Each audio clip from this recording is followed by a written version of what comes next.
Hello, magandang araw mga kababayan at mga kaibigan. Ito yung kaibigan ninyong si Teddy Molina. Welcome back to this episode of Buhay Pinoy sa Amerika at Orodeo TV channel. Today is the March 22nd here in California. March 23rd naman diyan sa Pilipinas. Ang topic ngayon natin ay tungkol pa rin sa umiinit na issue involving ex-President Rodrigo Roa Duterte at ang developments sa hinaharap niyang kaso doon sa ICC. We will tackle also related issues like ang pag-attend ng ilang Filipino vloggers sa isang seminar, at ang seminar na ito ay sponsored by China. Ang grupo nila ay pinangunahan ay Attorney Trixie Cross Angeles. Kung maalala nyo mga kaibigan at mga kababayan, si Attorney Angeles ay ang naging unang PCO or Press Secretary ni Presidente Bongbong Marcos. At siya ngayon, sa pagkakaalam natin lahat, ay identified sa Duterte camp. Kasama ko ulit ngayon ang ating co-host, walang iba si Mr. Dan Nino na nandyan sa Los Angeles. Sa mga bagong viewers namin, gusto kong pakilala si Dan sa inyo. Siya ay ang board chairman ng Philippine Global Media Group na nakabase sa Los Angeles. At isa siya sa mga pinakaaktibong Filipino writers and columnists na nagsusulat sa iba't ibang dyaryo sa California. At siya rin ay isang practicing and duly licensed U.S. tax professional. Hello Dan, kumusta ka ngayon dyan? How are you my friend? It's been a week. Yes, partner Teddy, dito ngayon sa Los Angeles, we have now a good weather after 1 week or 2 weeks of continuous rain. That's why in the mountains surrounding Los Angeles, there were thick snow in Big Bear, in San Bernardino Mountains, and we can still feel it here in the lowlands. So it's still cold in the evening and perfect weather in the evening, in the daytime. There's sunshine now, and it's now spring in California. So spring is my favorite season of the year. Yeah. Because the flowers are now blooming, and I can start planting my tropical vegetables like ampalaya. Yeah. Oy, doon sa mini garden mo ha? Yeah, mini garden at the back, and long beans. So I always look forward to spring season and summer season. All right, Dan, punta na tayo sa topiko natin at ang huling balita ko ay nandun pa sa The Hague sa Netherlands ang Vice President natin sa Pilipinas, si Vice President Sara Duterte. At ang huling balita ay kanyang meeting sa lead counsel ng kanyang tatay na si Attorney Nicholas Kaufman. At ang legal team na ito, nalaman ko na ay meron pa daw isang abogado na kanilang idadagdag sa team na ito. At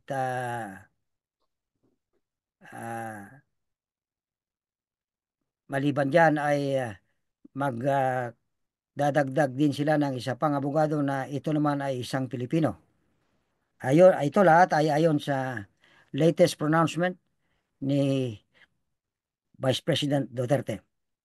Alright, anong update mo dyan?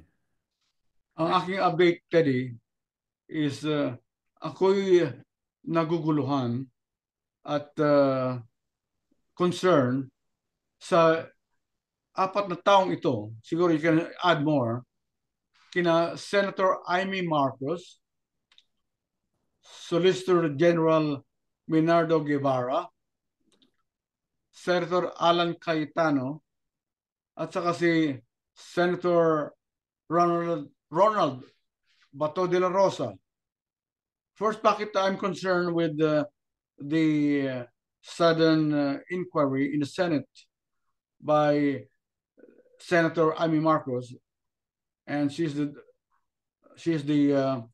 sister of the current president, Bongbong Marcos. Bakit siya pa ang nangunguna na nagkakonduct ng Senate hearing or investigasyon dahil daw sa pag-aresto kay former President Rodrigo Roa Duterte? Parang kini-questionan niya kung bakit siya inaresto, na labag daw sa batas o labag daw sa ating process, sa ating constitution o kung ano man yun. Bakit siya pa? So that means that she is now burning the bridges with her brother. At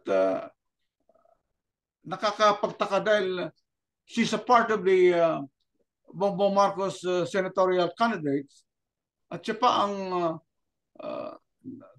sumisira sa kanyang kapatid by way of questioning the validity of the arrest. Okay, that's first. And second, si Solicitor General Minardo Guevara, who I learned that she's a law partner of the former Executive Secretary Miguel Dea, and he's supposed to defend the Philippine government, but his contention is he's the lawyer of the Republic of the Philippines. But who represents the Republic of the Philippines? But no less than the president, who is the architect of the policies of the Philippine government. At kung para sa akin, kung if he has different idea how the president stands, then he should resign, because it is affecting the morale of the Philippine government. Kung he cannot stand the stance or the policy of the Philippine government, and he should resign by all means. And third, itong si Senator Alan Cayetano naman, na noon he was harping on the fact that there's no rule of law in the Philippines, that there's a human rights violation before, but now he is defending former President Rodrigo Duterte, and this former president was the #1 violator of the Philippine human rights, or because of his dragon wars. And fourth, but not the least, siguro mayroon pang iba rito, si Senator Ronald Bato de la Rosa na naman ay nagingit-ngit sa kanyang diskurso sa Pilipinas, na kala mo siya nang walang kasalanan. Ay palagay ko Ted, sa pagnganga ni Bato de la Rosa, malamang na he's the next to be arrested by the ICC. Ilan muna, Ted. Yeah, maganda yung mga observations mong yan, pare. Tungkol naman kay Solgen Guevara, maalala mo ay noong sinabi niya na he will recuse himself from defending uh, the side of the government. Particularly yung mga respondents sa habeas corpus petition na pinail ng I think it's Attorney Panelo and uh, Senator De La Rosa. So he said he's recusing himself from that case to represent the respondents, the government, particularly the Executive Secretary and Secretary of Justice Boyeng Remulla, among others. Now, after he said that, yung kanyang manifestation, at maalala niyo mga kaibigan, ay maraming umatake sa kanya ng mga kapwa niya mga abogado at isa rito si former Associate Justice ng Supreme Court, Carpio. Tama ka. Yan ang sinabi niya. Tama yung sinabi mo na siya ang lawyer ng gobyerno. He has no right to recuse himself. Parang in so many words, yan ang ibig sabihin ni Associate Justice Carpio. And the best thing for him to do, if he can no longer lawyer for the government as a Solicitor General, which is his mandate, then the best thing for him to do is to resign. Of course. All right. Ito naman, sabi ni, yan ang challenge ni Justice Carpio. Ang sagot naman ni Solgen Guevara, kung maalala mo, ay sabi niya, I leave my fate in the hands of the President. In other words, ayaw niyang mag-resign. So, bahala daw si Presidente sa kanya. So, ang problema ay sumagot si Presidente naman after a few days at kung maalala mo, sinabi niya na that Solgen Guevara, he has still his trust in Solgen Guevara. So in other words, he's not firing him. So, kung minsan, malalim itong presidente natin. In the face of so many calls for him to fire Solgen Guevara, yun pa ang sinagot niya dahil sabi niya meron pa daw siyang tiwala kay Solgen Guevara, kaya malalim, maraming hindi nakakaintindi sa move niyang ito. Despite the fact na alam din niya na kagaya ng sinabi mo, meron siyang deep association kay former Executive Secretary Salvador Medialdea na partner niya sa kanilang law office, di ba? Yeah. At naging Justice Secretary ni Presidente Duterte. Yes. Former President Duterte, di ba? Yeah. All right. Anyway, can I respond to that? Yeah. Yung sinasabi niya. Kasi alam mo si President Bongbong Marcos, although I'm not a fan of the Dutertes and the Marcoses, but nakikita ko na ngayon na between the evils, I think Duterte is a more evil than the current President Bongbong Marcos. Dahil, alam mo, ayaw naman ang siguro ipalabas ni BBM na siya ay autocrat o dictator. Kaya uh, Solgen Guevara should read in between the lines. if he cannot, if his position is untenable, then he should, on his own volition, resign. Because what's the point of staying there, to as the lawyer of the Philippine government, if you cannot defend the stand of the president, who is the architect of the government policies? Masyado lang kasi mabait si President Bongbong Marcos. Kaya niya sinabi yon. But he should read in between the lines. Kasi if he cannot sustain the stand of the Philippine government, then it should up to him to resign kung mayroon siyang delikadesa. Because hindi, alam mo, 4 more years, ang ibig sabihin kukontrain lahat ni Soljan Guevara ang stand ng government dahil meron siyang personal na loyalty pa rin kay Duterte dahil naging Secretary of Justice siya, naging law partner ni Medaldea, Executive Secretary Medaldea. You cannot, mahirap ang namamangka sa dalawang ilog, Ted. Exactly. Kaya nga, yan din ang sinasabi ng iba kay Amy Marcos, Senator Marcos. Namamangka din daw sa dalawang ilog. So, balikan ko yung pagbanggit mo tungkol sa hearing niya na Senate hearing niya recently, wherein ang tingin ng marami at pinakita niya ang kanyang kulay na pro Duterte, di ba? Yes. In fact, sa ah, unang part ng kanyang hearing ay pumasok via Zoom si Vice President Sara Duterte, di ba? Yeah.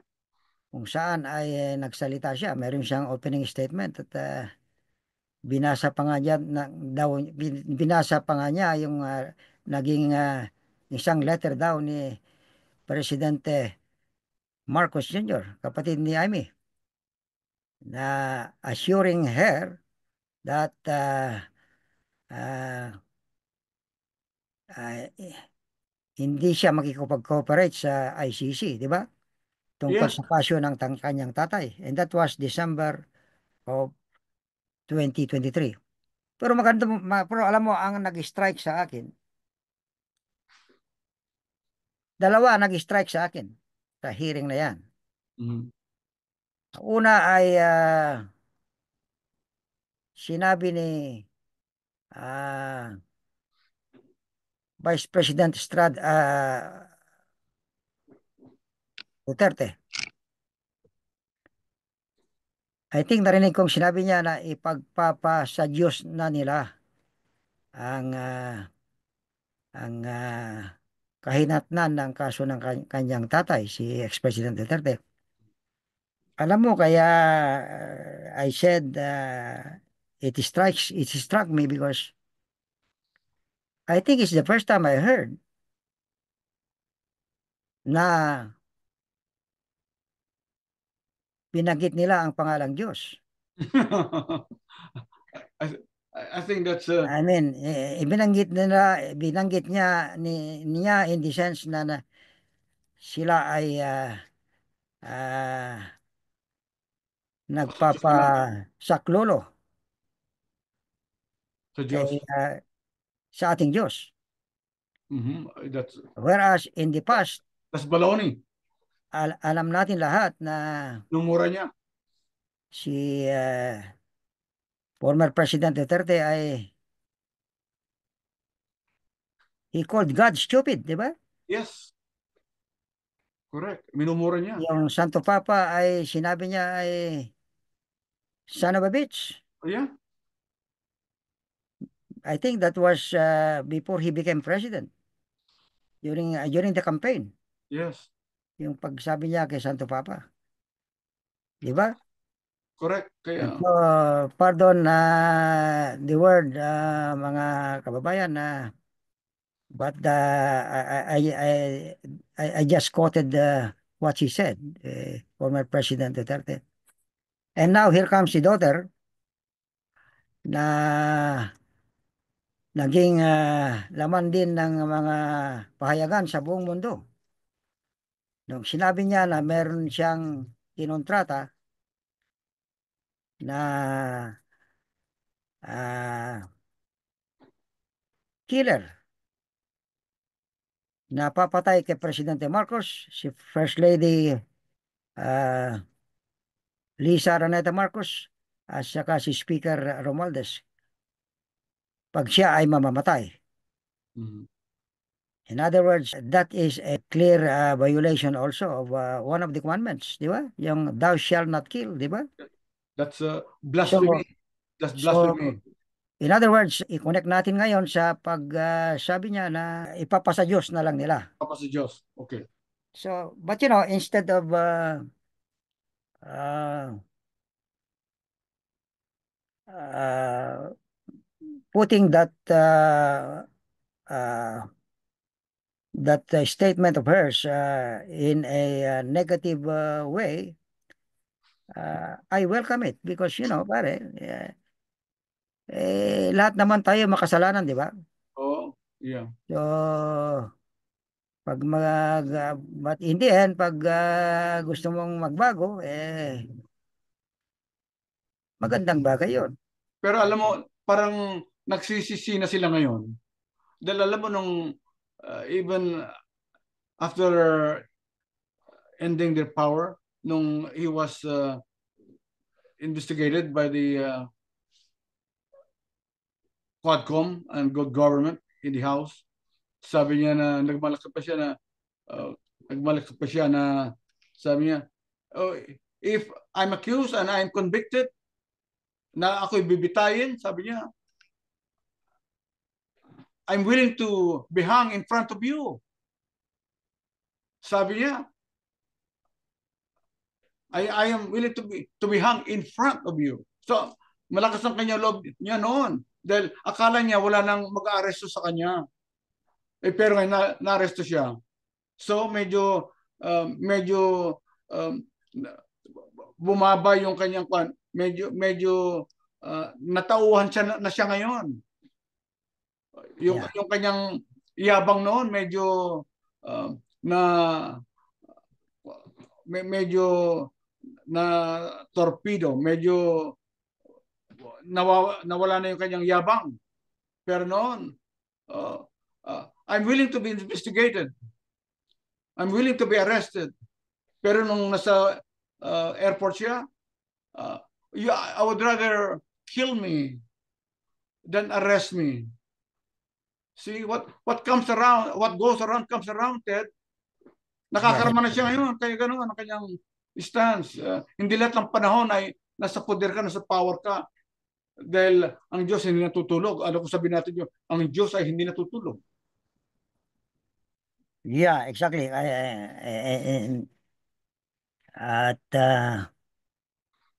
yung mga victims ng EJK killings, palagay ko napakinggan ni Lord ang kanilang pagsusumamo, di ba? Correct. At ito pang Kasi yeah, kasi walang mangyayari sa kaso ng kanilang mga napatay ng mga kamag-anak kung sa Pilipinas lilitisin. correct. Because as we learned na during the time of President Duterte, nangyari itong mga ito, and we learned that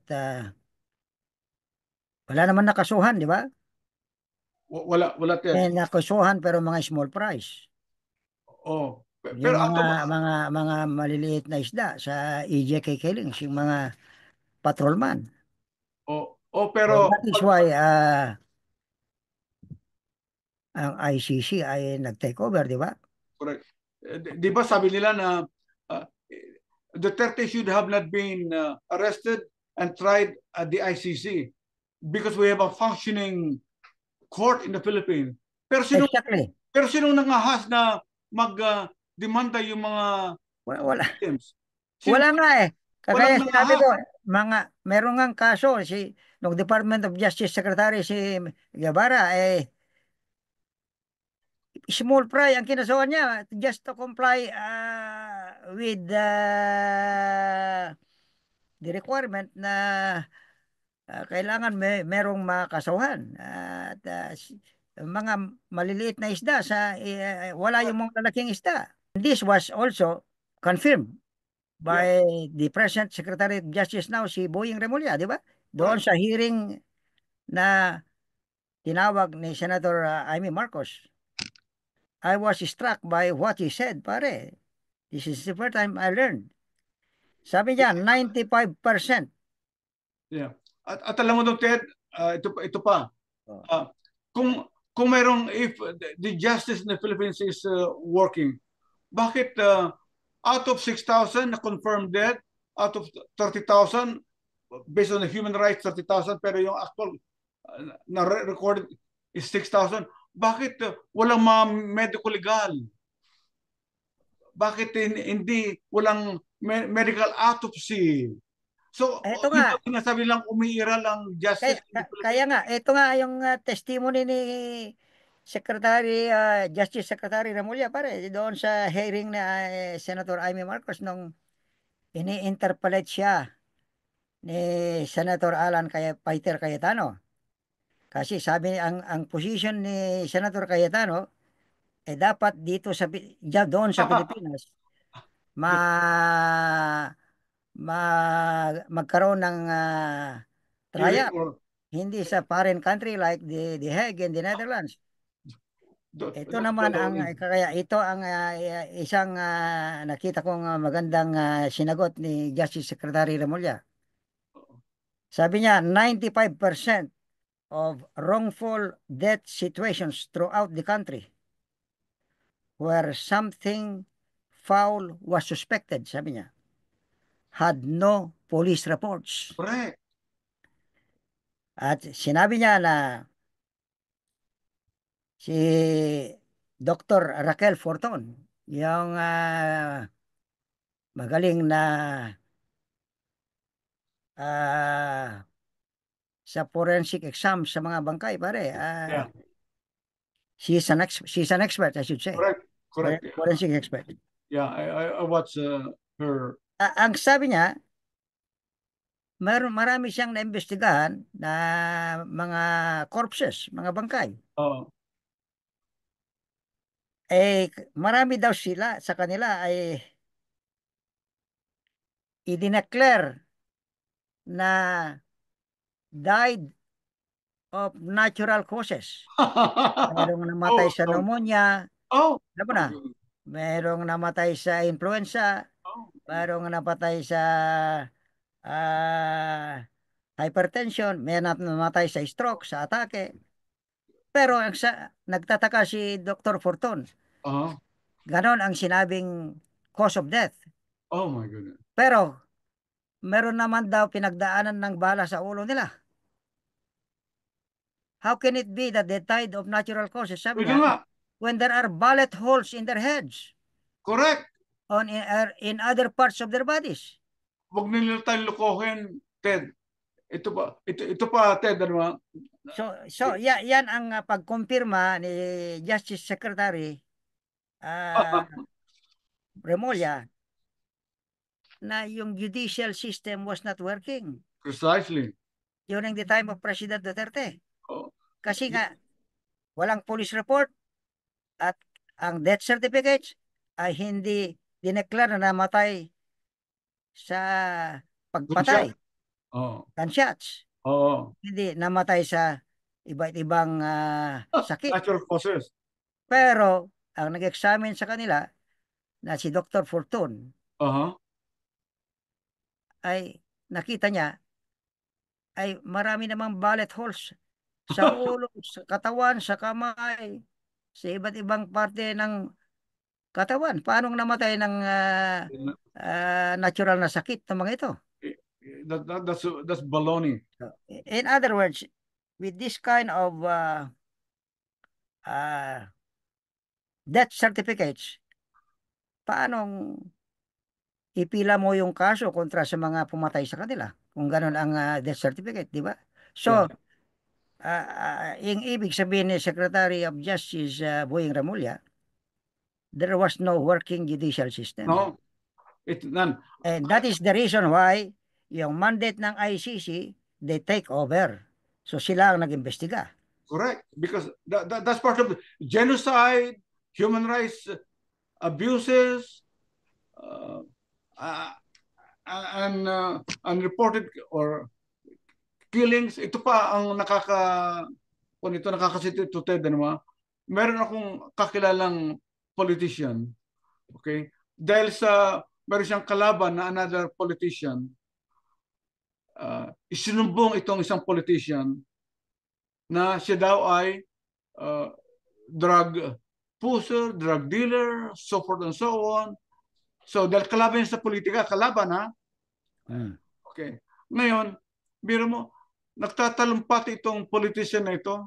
At before na siyang nagtalumpati, bago siya binaril with impunity, nag-surrender siya sa Camp Crame. Nagpunta siya sa Camp Crame para ipa ipaalam sa kanila na hindi siya drug pusher, hindi siya drug dealer, he doesn't deal with drugs.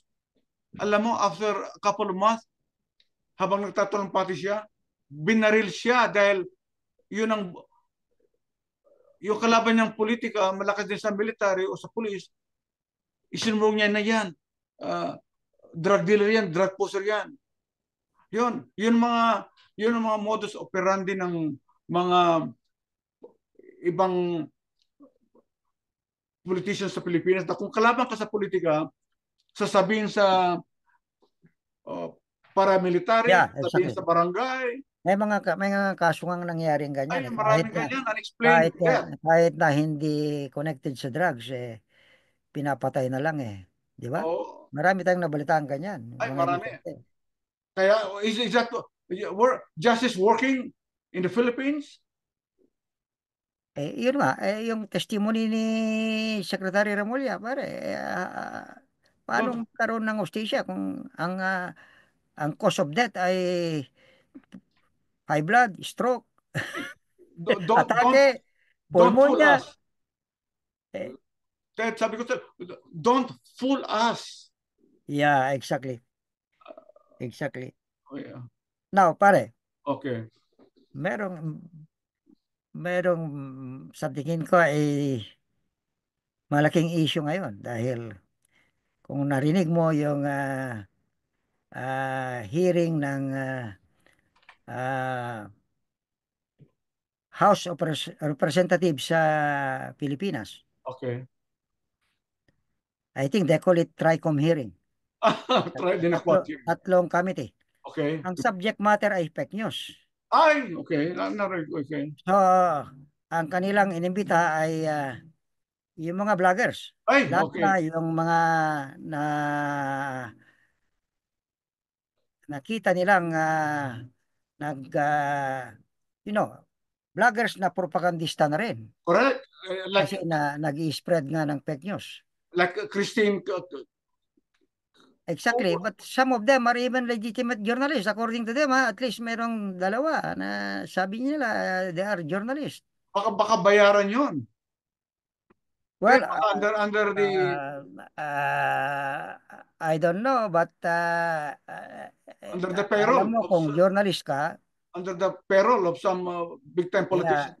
Kung journalist ka, you are more circumspect of what you are talking about. Kasi nga, alam mo naman ang the requirements for a journalist, di ba? And, you have to investigate the pros and cons. Not only you have to interview both sides so that you can come up with your editorial or whatever. Pero what struck me again, pare, meron isang grupo, I think there are 12, 14 of them, na nag-attend ng isang seminar that is sponsored by China. Narinig mo na ba yun? Na, At, na, ako ko yun. at ang leader nila, puro mga Pilipino to ha, Okay. ang leader nila ay no less than Attorney Trixie Cruz Angeles. Kasi, kasi kung ito mga, alam mo, umandar na ngayon ang propaganda ng China, ng China, but on the Ito nga ang, side of Duterte, nakakatakot dito pare kasi inamin ni Attorney Trixie Cruz Angeles na nandun sila at meron pang ang retrato iplinas sa sa hearing ng House of Representatives. Ang galing naman ng nakadiscover yan.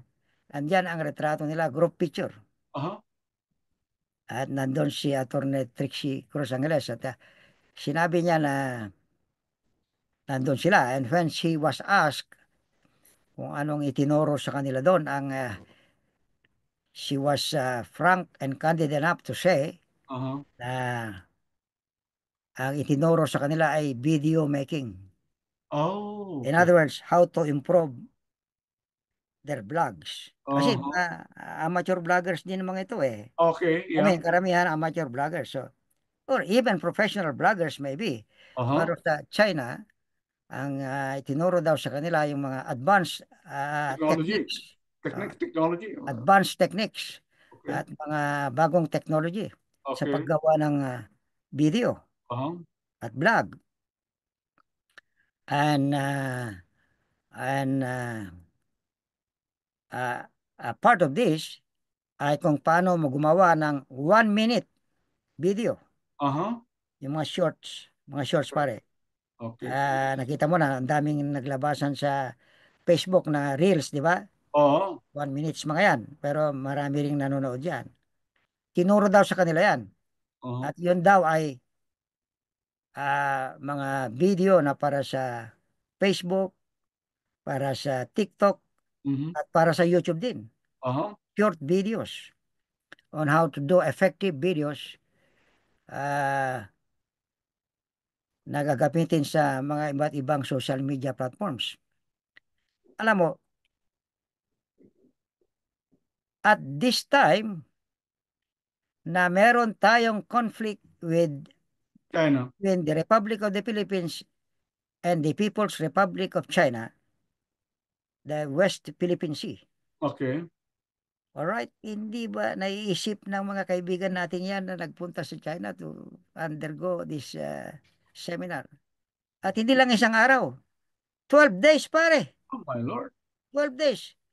12 days. So intensive ang seminar na ito, oh pare. my goodness.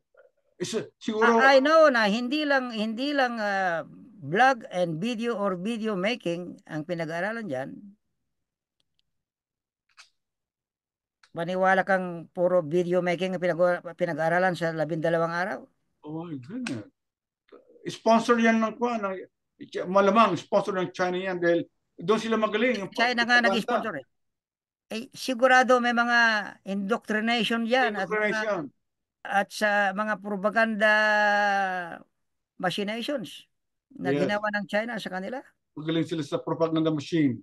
And and to teach them maybe on how to make propaganda. Yes, ay, nakakatakot.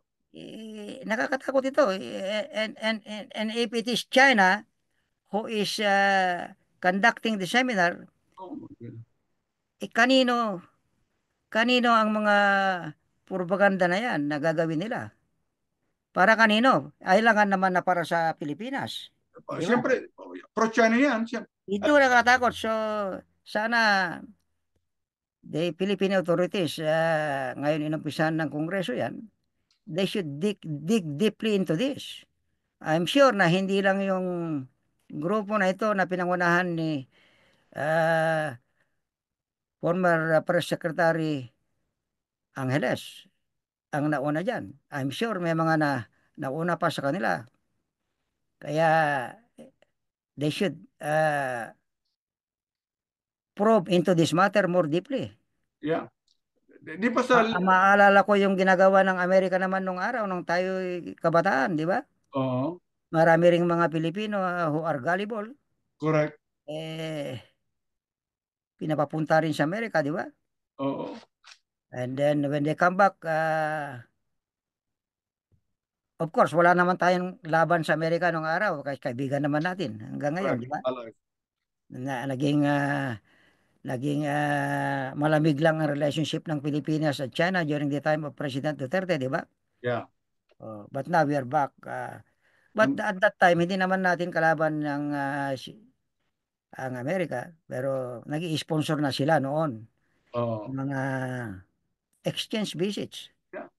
Kaya so-called. pala maalala mo, Ted, nung ito latest na hearing ngayon sa House, yung mga fake journalist, in-expose nila sa Congress, sa hearing.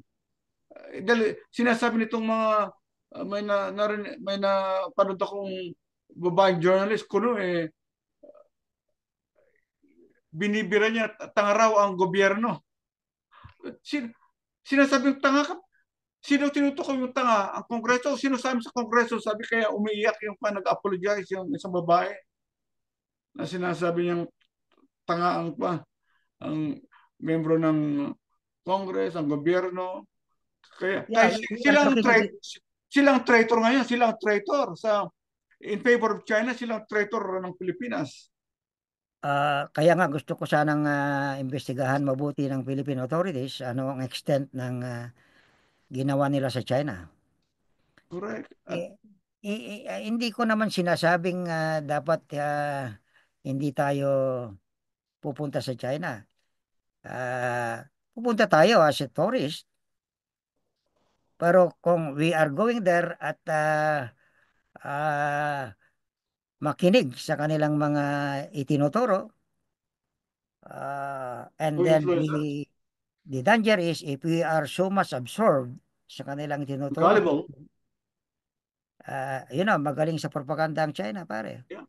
Uh, Magaling di sa ba sinasabi ni Chairman, nakakatakot 'yun. Nakakatakot pumunta doon as a please, student or as yeah, a seminar participant in a seminar conducted by China. I don't want to go there. Siguradong gagamitin kanila. Of course, yeah. Gagamitan kanila.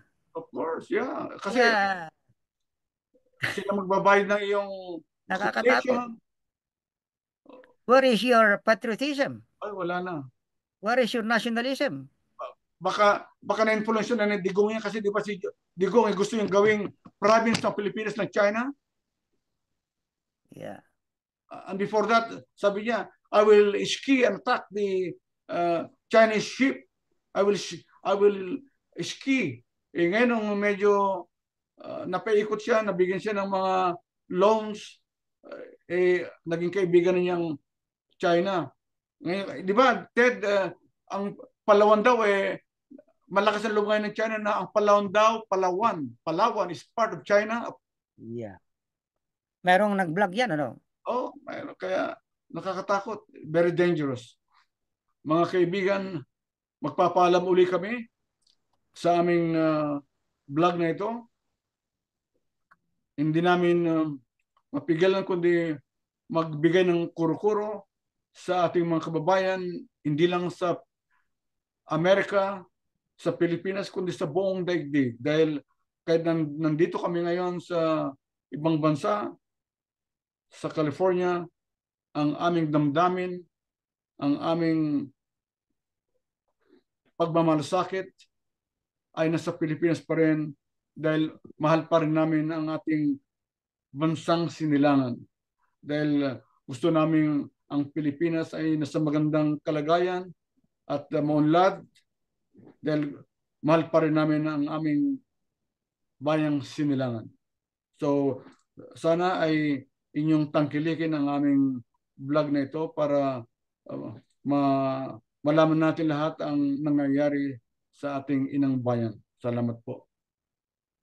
Okay, mga kababayan, at ah, magpapaalam na din ako sa inyo at ah, kung maaari lang yung hindi pa nag-subscribe, please click the subscription button at paki-like na rin kung maaari at paki-share na rin.